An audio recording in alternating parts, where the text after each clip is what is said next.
Access granted.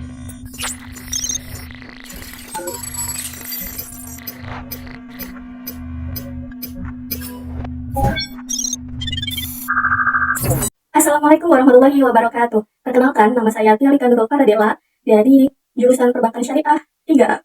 Baiklah, di sini saya akan menjelaskan mengenai perusahaan yang tidak berbadan hukum. Apa itu perusahaan yang tidak berbadan hukum? Nah, jadi perusahaan yang tidak berbadan hukum merupakan badan usaha yang tidak memiliki tata aturan, pemisahan yang tegas antara harta kekayaan pribadi yang dimiliki oleh pendirinya dengan harta kekayaan badan usaha yang didirikan olehnya. Nah, apa saja sih jenis-jenis yang ada di perusahaan tidak berbadan hukum ini? Yaitu diantaranya persekutuan perdata, firma, dan juga persekutuan komanditer atau biasa kita kenal CV. Sedangkan, apa sih persekutuan itu? Jadi, persekutuan artinya persatuan orang-orang yang sama kepentingannya terhadap suatu perusahaan tertentu. Sedangkan, sekutu di sini artinya peserta pada suatu perusahaan. Baiklah, mari kita bahas satu persatu mengenai persekutuan perdata, firma, dan juga komanditer. Baik, yang pertama yaitu persekutuan perdata. Persekutuan perdata menurut pasal 1618 KUH Perdata adalah ada perjanjian antara dua orang atau lebih yang mengikat diri untuk memasukkan sesuatu atau imbrengan ke dalam persekutuan dengan maksud menggaji keuntungan yang diperoleh karenanya. Pendirian persekutuan perdata ini didirikan melalui perjanjian yang sangat sederhana loh, karena tidak ada pengajuan formal atau tidak diperlukan adanya persetujuan pemerintah. Maka lalu, terdapat unsur-unsur dalam persekutuan perdata, yaitu satu, adanya perjanjian kerjasama antara dua pihak atau lebih. Yang kedua, adanya imbreng atau pemasukan yang dimasukkan ke dalam persekutuan oleh masing-masing pihak. Dan yang terakhir yaitu bertujuan untuk membagi keuntungan bersama. Selanjutnya saya akan memberikan contoh dalam persekutuan perdata ini, yaitu yang pertama akuntan atau KAP, kantor akuntan pabrik. Seperti dari namanya, kantor ini merupakan persekutuan atau perkumpulan orang-orang yang berprofesi akuntansi.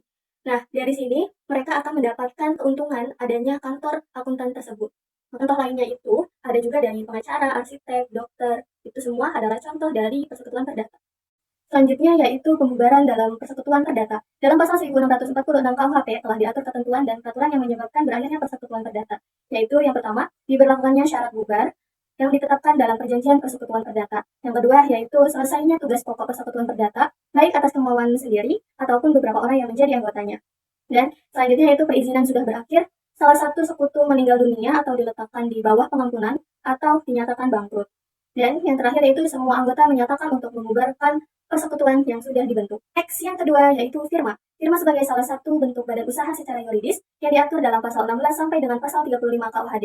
Menurut pasal 16 KUHD ini, persekutuan dengan firma adalah persekutuan perdata yang didirikan untuk menjalankan perusahaan dengan nama bersama.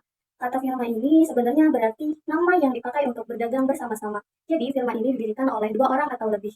Misalnya, saya dengan teman saya ingin mendirikan sebuah firma, maka perusahaan yang akan dijalani ini atas nama bersama.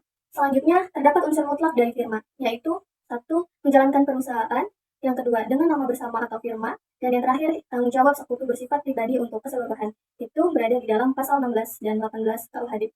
Lalu saya akan memberikan contoh firma, yaitu diantaranya ada firma akuntan, firma diadora, firma hukum, firma cross, dan lain-lain. Kemudian, terdapat jenis-jenis firma juga, yaitu ada firma dagang, firma jasa atau non-dagang, firma umum atau general partnership, dan firma terbatas atau limited partnership.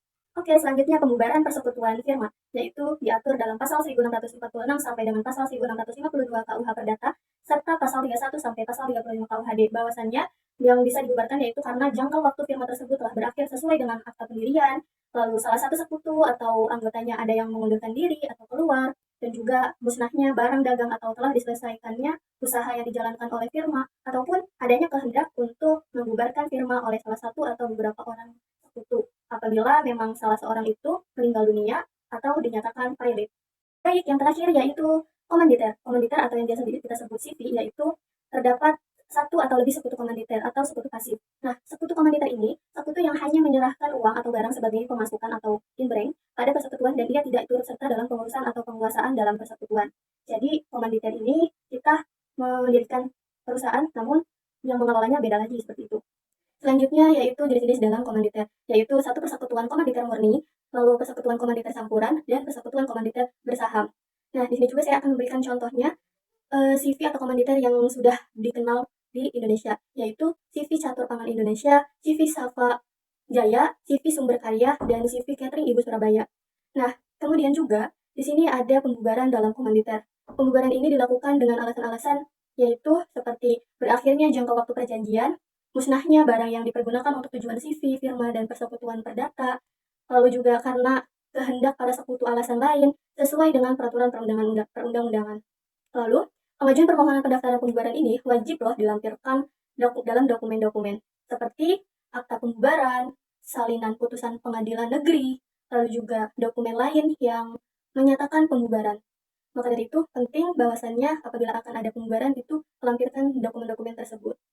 Nah, selanjutnya yaitu perbedaan antara persekutuan perdata, firma, dan komanditer.